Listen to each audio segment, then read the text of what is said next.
I do not understand why James Baldwin's work are not introduced and promoted in our schools and in our school curriculum. I don't get it.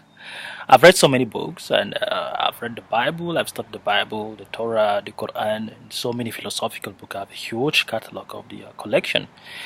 But the book that have touched and have inspired me the most positively is the work of James Baldwin, and the book I'm about to review with you, The Fire Next Time. Very important book in my life. Now, before I go in to do that, let me just share a brief story with you, brief history, or brief ideas that I espoused in the past and what actually transpired in my life.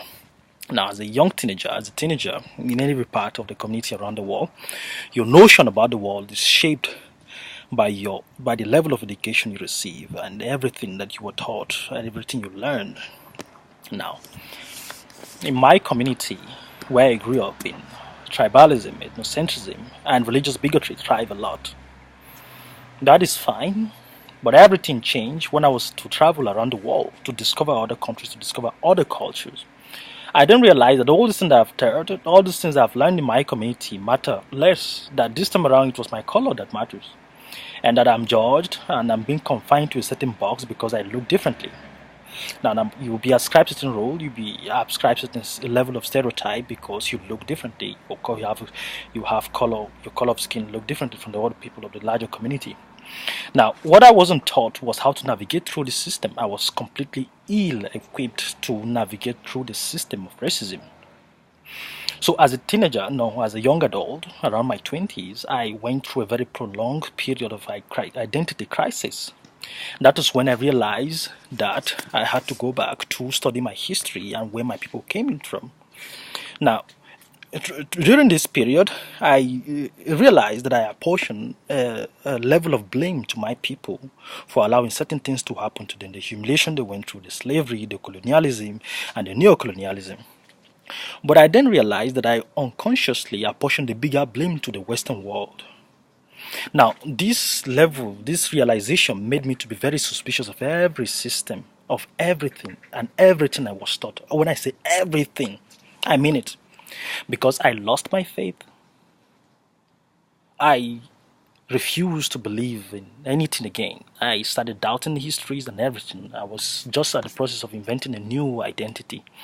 Now, during this period, I came across some teachers, some teaching works, some books, some works that I read. I read about Malcolm X, I read about Minister Louis Farrakhan, and Mohammed, and so many teachers of hate and all those things. Now, all these things exposed me to certain stuff. Now, my judgment became clouded. My suspiciousness about history and the Western world clouded my judgment. I became very biased in my thinking. My heart was full of hate for a lot of things. But something happened, something changed my life when I discovered the works of James Baldwin accidentally. Things changed positively. I then realized that through the help of his work that the Western world are not just the perpetrators of so many evil, but they are also victim of their own system that they invented. Now, what this work actually did to me was to bring a level of humanity back to my life, to take away the bias judgment that I have about life, to make me realize that humanity is what really matters. Now, you might read these books, you might not see the exact thing that I saw in that book, but I promise you that I read this book 5 times. One single book, 5 times. Phrase by phrase, sentence by sentence, word by word. I took my time to digest the book, to understand, and I immersed myself in this. So you go on, read these books, and I encourage that people, one day that our government will come up and say, look, we're going to promote some of these books and some of his works in our school, because it's very important. Whether you're black or you're white, it's very important that you study his works. He's the only author I've ever seen in my life that can talk to a very large level of congregation, of white congregation, without spewing any hate, but speaking the reality, the truth to them. You see, he said something that was very important.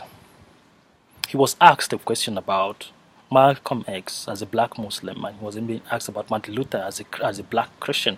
Then he was asked about Muhammad Elijah. Now he says something very interesting.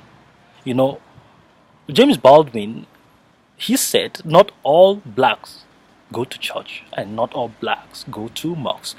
Now he stood out as a witness. He stood out as a neutral personality, somebody who do not take side with either the Christian or the Muslim.